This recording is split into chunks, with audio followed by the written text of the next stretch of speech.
जय माता जी guys, I hope आप सब लोग बहुत ही ज़्यादा बढ़िया होंगे। तो ऑब्वियस सी बात है, आप लोगों ने देख लिया होगा थंबनेल। इंडिया की आज फ्लाइट है मेरी। ये है नॉर्मल आउटफिट, बैग तैयार है और हमारा बंदे बंदे भी उठ चुके हैं। 5:30 बजे सुबह ज़ाग्रेब एयरपोर्ट से एम्स्टर्डम से फिर दिल्ली। सो टैक्सी बुलाई है, टैक्सी लेती है आई थिंक 55 यूरो के आसपास। ऑब्वियस सी बात है भाई, बहुत ज़्यादा महंगा, लेकिन सुबह 5:30 बजे आपको कौन लेने आएगा ना। तो इस वीडियो को एंड तक ज़रूर देखिएगा, क्योंकि भाई अकेले फर्स्ट टाइम मैं जा रहा हूँ, तो कौन से डॉक्यूमेंट की ज़रूरत होगी, इमिग्रेशन में क्या पूछा, ये सारी चीज़ें आपको मैं बिल्कुल डिस्क्राइब में बताऊँगा ज़रूर।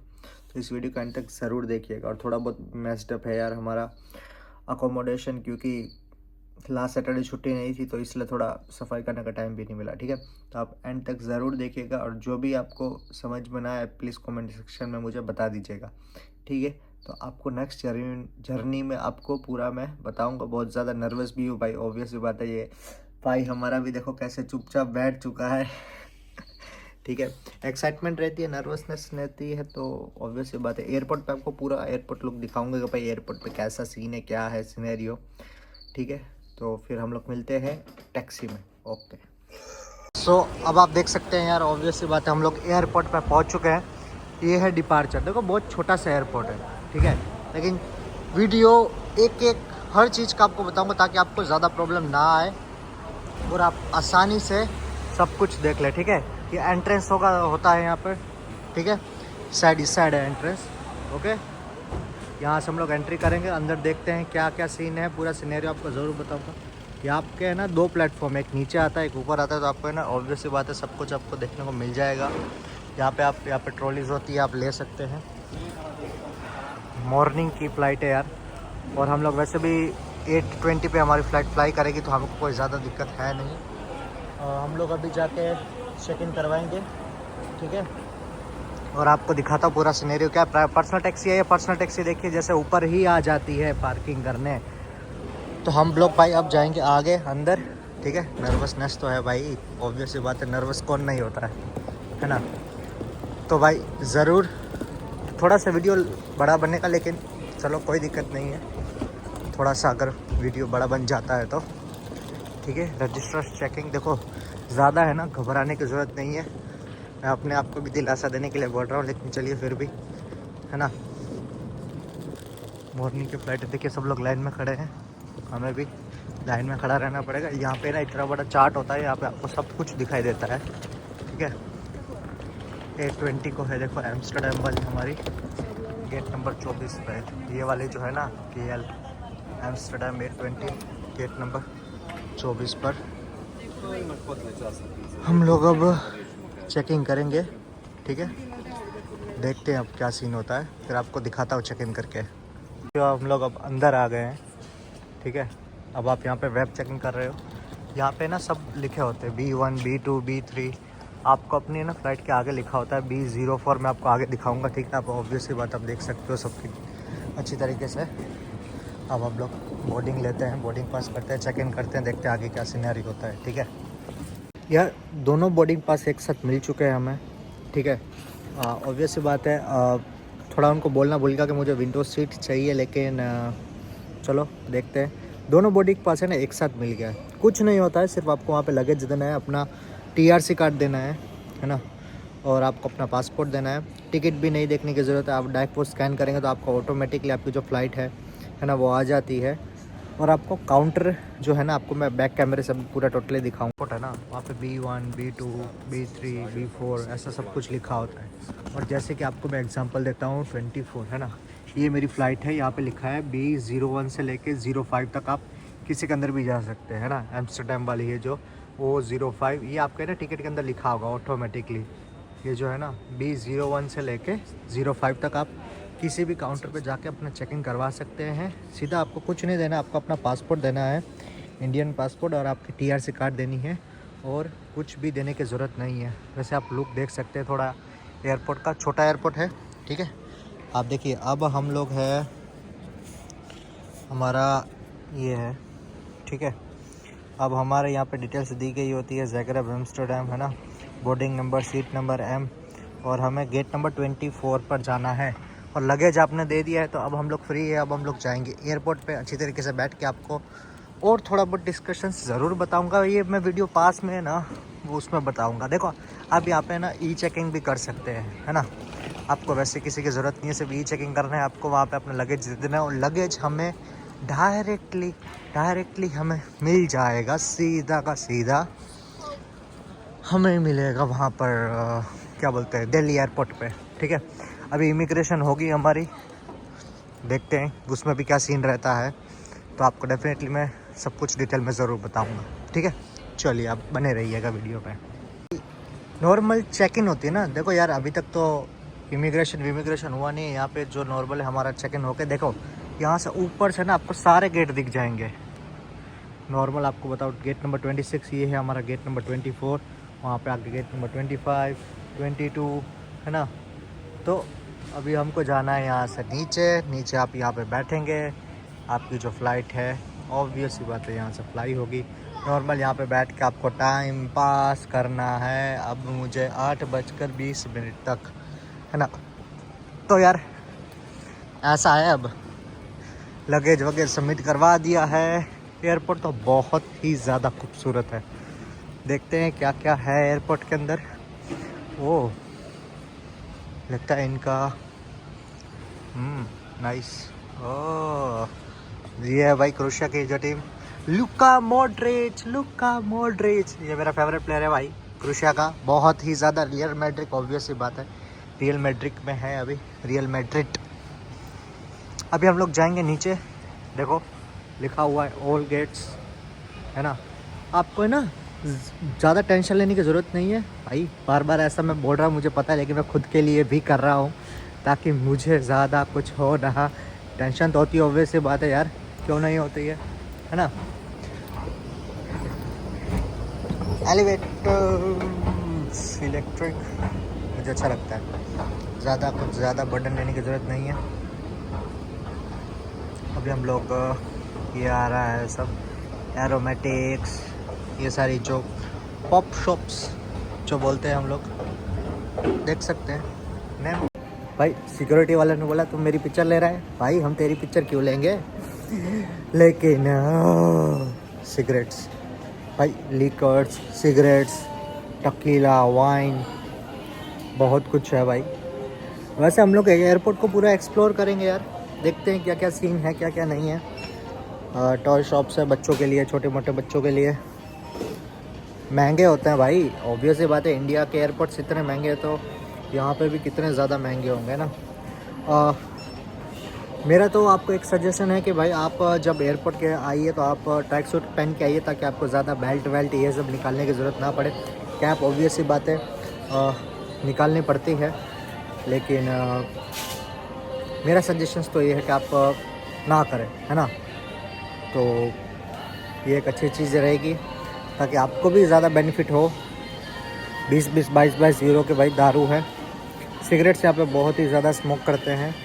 आपको मैं, आप देख सकते हैं भाई, मॉर्निंग में उठ के अच्छे यहाँ पर खाते पीते बहुत है यार ये लोग, है ना। आपको एक सेकंड मैं दिखा दूँ, अगर दिखा पाऊँ तो। देखिए एम्स्टर्डम KL 3080 एम्स्टर्डम 820 24 नंबर, सब जगह सब कुछ लिखा होता है। आपको मैं अच्छी तरीके से बैक कैमरे से दिखाता हूँ। गाइस 7 बज चुके हैं। 8:20 का तो शायद बोर्डिंग पास आधे घंटे के बाद स्टार्ट हो जाएगा। बहुत इम्पोर्टेंट बात है जो आपको जाननी बहुत ही ज़्यादा ज़रूरी है। देखिए मतलब कि आपको अच्छी तरीके से समझाऊंगा ताकि आपको अच्छी तरीके से समझ में आ जाए। जब आपकी कोई फ़्लाइट है ना, जो अगर यूरोप के अंदर है, जैसे कि मेरी एम्स्टर्डम है, एम्स्टर्डम ऑब्वियसली क्या नीदरलैंड के अंदर है ना, तो वो यूरोप के अंदर है। और बहुत सारे लोगों की कतार एयरवेज़ होती है, दुबई के अंदर होती है, टर्किश एयरवेज़ होती है। अगर आपका स्टॉप जो नेक्स्ट स्टॉप है बीच में जो है, वो अगर आपका यूरोप के बाहर होगा तो आपकी इमिग्रेशन पहले ही हो जाएगी, है ना। लेकिन अगर आपका जो स्टॉप है वो यूरोप के अंदर ही है ना, फॉर एग्ज़ाम्पल अगर आपका स्टॉप है जर्मनी, ठीक है, फ्रैंकफर्ट में है, तो आपका इमिग्रेशन यहाँ पे नहीं होगा। बहुत फर्स्ट प्रोसेस होगा आपका बोर्डिंग पास, आपका लगेज लिया जाएगा, फिर आपका जो जो इलेक्ट्रॉनिक्स ये सारा सामान जो आपकी चेकिंग होती है वो होगा, ठीक है, फिर आप निकल जाओगे, ठीक है। ये होता है नॉर्मल प्रोसेस। और जो एक्स्ट्रा प्रोसेस होता है इमिग्रेशन का, वो कैसे होता है? पहले आपका बोर्डिंग पास, फिर इमिग्रेशन, उसके बाद आपका होता है कि आपका बैग चेक और ये सब जो आपको सिक्योरिटी चेक करता है। बस एक ये एक्स्ट्रा जो होता है ना, वो आपका, अगर आपकी डोमेस्टिक फ़्लाइट नहीं होगी, आपकी यूरोप के अंदर फ़्लाइट नहीं होगी, आप क्रोएशिया टू इंडिया जा रहे हैं, तो आपको ये देना पड़ेगा। ओके, इंडिया से जब मैं वापस आऊँगा तो उसके अंदर भी आपको मैं डिटेल में बताऊँगा, ठीक है, कि उसमें कैसा होता है। लेकिन इसमें है कि भाई अगर आपकी यहाँ पे डोमेस्टिक फ़्लाइट है, मतलब ये डोमेस्टिक ही है मेरी, जो यूरोप के अंदर ही है, तो इसके तो इमिग्रेशन नहीं होगा। मेरी इमिग्रेशन होगी नेदरलैंड में, फ्रैंकफर्ट के ऊपर, फ्रैंकफर्ट क्या, सॉरी, ये जो एम्स्टर्डम है वहाँ पर। इसलिए मेरी जो पासपोर्ट के उसके ऊपर भी कोई स्टैंप नहीं मारा जाएगा, क्योंकि आप जब जैसे डोमेस्टिक में अगर आप फ्लाई करते हो, आप दिल्ली टू मुंबई करते हो, बेंगलोर करते हो, या XYZ कोई भी एयरपोर्ट पे करते हो, तो आपका आधार कार्ड लिया जाता है। अगर मैंने अपनी सिर्फ TRC दी होती, पासपोर्ट दिया होता, तो भी चलता। तो आपकी कोई इमिग्रेशन नहीं हुई है, और मेरी भी नहीं हुई है, मेरी नेदरलैंड के अंदर होगी। 2 बोर्डिंग पास दिए गए हैं आपको, दोनों बोर्डिंग पास एक ही जगह पे दे दिए जाएंगे। आपको सीट अगर चाहिए तो आप सीट आप बोल सकते हो, उनको प्रेफर कर सकते हो, मुझे विंडो सीट दे दीजिएगा। मुझे तो विंडो सीट दी नहीं है, पता नहीं, अब तो अंदर बैठ कर पता चलेगा कि कौन सी दी गई है। खाना दिया जाता है, नहीं दिया जाता है। यहाँ पे अभी मैंने बेवरेज पिया है, ठीक है, चीप है बहुत ज़्यादा यार। एयरपोर्ट के, अगर मैं आपको सच बात बताऊँ, जब आप यूरोप में रह रहे होंगे तो आपको एयरपोर्ट चीप लगेगा, क्योंकि जो बेवरेज हमें बाहर मिलता है नॉर्मल प्राइस पर, ठीक है, यूरोप के जो 2-3 यूरो में मिलता है, वो यहाँ पे आपको 4-5 यूरो में, मतलब कि 1-2 यूरो का ही ज़्यादा फ़र्क है। लेकिन इंडिया में ऐसा नहीं है, क्योंकि आपको इंडिया में बाहर बहुत ज़्यादा सस्ता मिलता है। फॉर एग्ज़ाम्पल, अगर आपको कोल्ड ड्रिंक है, अगर आपको कोल्ड ड्रिंक पीनी है, कोका कोला आपको अगर 20 रुपीज़ की मिलती है बाहर, ऑब्वियसली बात है, आप 20-30 रुपीज़ की तो बहुत बढ़िया 750 ml मिल जाती है ना। लेकिन आपको वो एयरपोर्ट में मिलती है 200 रुपये, 250 रुपये, 300 रुपये, है ना। आप देखिए, सीधा 1000% का ग्रोथ फ़र्क है। तो ये बहुत ज़्यादा महंगी चीज़ है ना। आप भाई जो चीज़ बाहर आपको 30 रुपये की मिलती है, आपको 300 रुपये की दोगे, आप 10 गुना प्राइस में दोगे, तो वो बहुत ही ज़्यादा नाइंसाफ़ी है। यहाँ पे जो हमें बाहर बेवरेज फॉर एग्ज़ाम्पल आपको हैनिकन, जैसे अभी मैंने हैनिकन पी है, ओके, तो वो बाहर मिलती है 3 यूरो की, है ना। नॉर्मल आप बाहर में जाओगे तो आपको 4 यूरो की ही मिलेगी। तो यहाँ पे भी मुझसे सेम प्राइस चार्ज किया गया, तो ऑब्वियसली बात है महंगा नहीं लगेगा, क्योंकि एयरपोर्ट पे सेम प्राइस है। क्रोज़ोन्स अगर आपको खाना है, आपको सैंडविच खाना है, 3 यूरो, 4 यूरो, 3 यूरो, 4 यूरो, तो सस्ता है, क्योंकि बाहर भी सेम प्राइस, 3 यूरो, 4 यूरो। क्रोज़ो आप खाओ 3 यूरो। लेकिन अगर आप इंडिया में होते, बाहर आपको 30 का मिलता, एयरपोर्ट पे 300-400 रुपये का, तो भाई बहुत ज़्यादा महंगा है। क्योंकि यहाँ पर आपको बाहर 3 यूरो का, अंदर 4 यूरो का, तो कोई ज़्यादा महंगा नहीं है, सिर्फ 1 यूरो का फ़र्क। अगर ऐसा होता बाहर 3 यूरो का, अंदर 15 यूरो का, फिर महंगा होता। ये एक मुझे अच्छी बात लगी।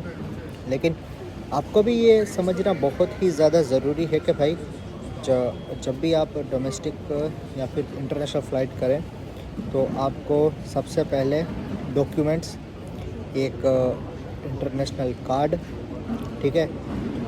मेरा तो मानना है कि आप ट्रैवल कार्ड रखिए अपने पास। ट्रैवल कार्ड बहुत ज़्यादा ज़रूरी है। देखो, कैश ओके, बहुत बढ़िया कैश होता है ना, तो क्या, अगर आपके पास कैश है तो फिर तो इंटरनेशनल कार्ड की कोई ज़रूरत ही नहीं है। लेकिन जो कैश है वो आप किसी अगर दूसरी कंट्री में अगर स्टे आपका ले ओवर 3-4 घंटे का, ऑब्वियस सी बात है जो 3-4 घंटे का होता ही है, अगर आपको बाई चांस कुछ लेने की ज़रूरत पड़ ही गई, टचवुड ऐसा कुछ ना हो, लेकिन अगर आपको लेने की कुछ ज़रूरत पड़ ही गई तो फिर आपको लेना पड़ेगा, है ना। तो आपकी जो करेंसी है वो आप वहाँ पे यूज़ नहीं कर सकते। हाँ, यहाँ पर करेंसी एक्सचेंज के काउंटर्स होते हैं, नो डाउट, लेकिन उसमें भी एक झोल है। जैसे फॉर एग्ज़ाम्पल अभी यूरो का रेट क्या चल रहा है, नॉर्मल देखने जाए 101, है ना, 101 रुपये चल रहा है, तो ये आपको देंगे 90 रुपीज़। मैंने पूछा था, मुझे बोला सर 90 रुपीज़ देंगे आपको, ठीक है, इंडियन के। मैंने बोला भाई आप सीधा 10% काट रहे हैं। बोलता सर हमारा नॉर्मल सर्विस चार्जेस है। फिर मैंने बोला छोड़ो मुझे नहीं करना है, फिर वो नेगोशिएशन हो गया, 92 पे आ गया। तो ये कोई फ़ायदा नहीं, है ना। और मेन देखो, मैं प्रमोट नहीं कर रहा हूँ ट्रैवल कार्ड को, लेकिन इमरजेंसी के अंदर आपको अगर पैसों की ज़रूरत पड़ गई तो आप ट्रैवल अपने इंडियन अकाउंट में पैसा डलवा दीजिए, ठीक है। और आपका जो ट्रैवल कार्ड होगा उसके अंदर से आप कितनी, भाई मैं आपको बोलूँ, मेरे पास जो ट्रैवल कार्ड है, आपको मैं अगर दिखा सकूँ तो एक सेकंड में आपको दिखा देता हूँ। जो मेरा ये है, हाँ, ये जो मेरा नियो का है ट्रैवल कार्ड, इसके अंदर आई थिंक वर्ल्ड की 80 से 90 ट्रैवल कंट्रीज़ का ऑटो करेंसी है। मतलब कि मुझे करेंसी एक्सचेंज वो करने की ज़रूरत नहीं है कन्वर्ट। मैं किसी भी कंट्री के अंदर, किसी भी एयरपोर्ट पे, किसी भी करेंसी के अंदर सिर्फ मैं अपने पेमेंट करूँगा, जो करंट रेट के ऊपर जो पैसा चल रहा है वो कट जाएगा। मुझे कोई भी दिक्कत लेने की ज़रूरत है ही नहीं, टैप एंड पेमेंट। और मैं 3 लाख तक की पेमेंट कर सकता हूँ वन वे में, मतलब कि एक साथ 3 लाख रुपए की मैं पेमेंट कर सकता हूँ। इंडिया में क्या है कि आप इतनी ज़्यादा पेमेंट 1 लाख तक की कर सकते हैं नॉर्मल आप सेविंग अकाउंट में। ऑब्वियस सी बात है, 1 लाख से ज़्यादा आप ट्रांजैक्शन नहीं कर सकते हैं बाय द डेबिट कार्ड, ऐसा इस तरह मेरा मानना है। बाकी अगर मैं गलत होऊंगा तो सॉरी यार उस हिसाब से, लेकिन मेरा मानना यही है। तो ये भी एक बहुत ज़्यादा इम्पोर्टेंट है कि आप एक छोटा सा ट्रैवल कार्ड रखिए जो आपको 300, 400, 500 रुपये में मिल जाएगा यार। अगर आप एब्रो ट्रांसफ़र कर रहे हो तो आपके 300, 400, 500 रुपये महीने नहीं करने चाहिए। आपको ये कि आप एमरजेंसी के अंदर आपको कभी भी पैसों की ज़रूरत पड़े, आप अपनी बस अकाउंट नंबर या UPI ID आपकी जो गूगल पे के साथ कनेक्टेड है वो भी आप अपने भाई को दे देगा, तो UPI ID के ऊपर भी अगर आपकी पेमेंट कर देता है ना, तो आपके अकाउंट में पैसा आ गया। तो आप ट्रैवल कार्ड से, उसी कंपनी का ट्रैवल कार्ड, तो जैसे आपका HDFC भी ट्रैवल कार्ड देता है, कोटक सब देते हैं ट्रैवल कार्ड, कोई दिक्कत नहीं है। आप कोई भी करेंसी के अंदर आप एक्सचेंज करवा लीजिए, कोई भी दिक्कत लेने की ज़रूरत नहीं है, क्योंकि UPI पेमेंट नहीं चलता है इंडिया के सिवाय। तो टैप एंड पेमेंट कीजिए, कोई भी चार्जेस नहीं कटते। TDS जो होता है 10 लाख के ऊपर कटता है। आप सोचिए 1 लाख 1 साल के अंदर अगर आपने 10 लाख यूज़ किए अब्रॉड में, तब जाके उसको ऊपर आपको TDS देना पड़ेगा। लेकिन 10 लाख मुझे नहीं लगता शायद यूज़ होंगे। मेरा 3 लाख रुपए यूज़ हुआ है, ठीक है, 3 लाख रुपीज़ मेरा यूज़ हुआ है। उसको में मेरी टिकट इंक्लूड हुआ है, मेरा जो नॉर्मल यूरोप में हमारा ख़र्चा है शॉपिंग का, मेरे भाई का, मतलब मेरा अकेला नहीं, मेरे भाई भी, हम सब लोग मेरा ट्रैवल कार्ड ही यूज़ करते हैं। तो एक भी एक्स्ट्रा पैनी नहीं देनी पड़ती है। जैसे अगर 102 रुपीज़ आज चल रहा है ना, तो 102 रुपीज़ के हिसाब से वो काट लेगा। अगर आज 101 चल रहा है तो 101 के हिसाब से काट लेगा। और ऊपर से आपको पॉइंट्स भी मिल जाते हैं, जिसके पॉइंट्स के आप प्रीमियम लॉन्च एक्सेस कर सकते हैं, आप फ्लाइट बुकिंग कर सकते हैं। मेरे को भाई 20,000 पॉइंट्स मिले थे, जिससे मैंने मेरी टिकट 6,000 रुपये सस्ती करवा ली थी। करवा सकते हैं आप। एक और बेनिफिट आपको बताता हूँ, एक और बेनिफिट ये है कि आप भाई जो पैसा है ना वो विड्रॉ करवा सकते हैं। मतलब कि अगर अभी यूरोप में मुझे इमरजेंसी बहुत ज़्यादा इमरजेंसी मुझे 200 यूरोस की ज़रूरत है, मतलब 20,000 रुपये की ज़रूरत है, तो यहाँ पे एटीएम से अगर मैं विड्रॉ करवाऊँ, आपको पता है सिर्फ चार्ज कितना लगेगा? 20,000 रुपये के ऊपर सिर्फ 400 रुपये, मतलब 20,000 रुपीज़ के ऊपर सिर्फ मुझे 400 रुपीज़ देने हैं, तो मुझे 200 यूरोस मिल जाएंगे। लेकिन अगर यहाँ पे आपको 200 यूरोस कैश करवाने हो अपने ट्रैवल कार्ड से, किसी यहाँ पे जो नॉर्मल होते हैं वहाँ से, तो आपको कम से कम 30 यूरोस लेते हैं, मतलब 3,000 रुपये। और ये बहुत ज़्यादा महंगा है, बहुत ही ज़्यादा। देखो 20,000 के ऊपर 400 रुपये कुछ नहीं कहा सकते, आप देखने जाए तो तकरीबन 4% के हिसाब से, हाँ, तो 20,000 के ऊपर, हाँ जी, शायद 4% के हिसाब से, पता नहीं है मुझे, अभी एक्यूरेट में बता नहीं सकता हूँ, है ना। तो कितना आपको बेनिफिट, आप किसी भी, सिर्फ यूरोप नहीं, आप किसी भी कंट्री के अंदर किसी भी एटीएम से कितना भी पैसा निकालिए, आपको सिर्फ और सिर्फ 2 से 3% ही आपको देना पड़ेगा, ठीक है। तो ये एक बेनिफिट है, शायद 2% होगा, हाँ 2% है मेरा, मैंने 200 यूरोस निकाले थे, मुझे 400 रुपीज़ ज़्यादा देने पड़े, तो 2% ही चार्ज लेते हैं। कितना अच्छा है ना। देखो ये सारी बेनिफिट्स, सारी चीज़ें हैं जो बंदा नॉर्मली, आपको सिर्फ एक जगह नहीं, एयरपोर्ट नहीं, आप कहीं भी अब्रॉड हो, ठीक है, आपको पैसों की ज़रूरत पड़ जाए, आप तकरीबन 5 लाख रुपए आप निकलवा सकते हैं अपने इस ट्रैवल कार्ड से। आपका ट्रैवल कार्ड पे भी डिपेंड करता है, फॉर श्योर। मुझे लगता है शायद HDFC को 10 लाख रुपए तक आप निकलवा सकते हैं। तो ये सारे बेनिफिट्स हैं। बाकी यार अभी हम लोग वेट कर रहे हैं 24 नंबर का, जो हमारा एयरपोर्ट, वो जो हमारा प्लेटफॉर्म है, प्लेटफॉर्म भी बोल सकते हो, दूसरी बात है गेट बोल सकते हैं हमारा जो, वो तो देखते हैं, अब वेट करते हैं। चार्जिंग स्लॉट्स ऑफ कोर्स दिए गए होते हैं, तो आपको ज़्यादा दिक्कत करने की ज़रूरत है नहीं, है ना। बाकी और भी कुछ अपडेट होगा तो डेफिनेटली आपको मैं ज़रूर बताता हूँ। प्लेन के अंदर का जो आपको कुछ जो सिनेरियो है वो भी आपको ज़रूर बताऊँगा। जो मेरी टिकट है, सीट मिली है मुझे J21। सो प्लेन कैसा है, डोमेस्टिक है तो ऑब्वियसली बात है छोटा होगा, लेकिन पब्लिक बहुत ज़्यादा है, आप देख सकते हैं। पब्लिक तो बहुत ही ज़्यादा मतलब है, बहुत है। अब स्टार्ट हो गया है तो देख सकते हैं। ब्लॉग थोड़ा बड़ा बनेगा, सॉरी, लेकिन फिर भी देखते क्या होता है। चलिए फिर अंदर बैठ के आपको दिखाता हूँ। ओके, चलिए मिलते हैं फिर।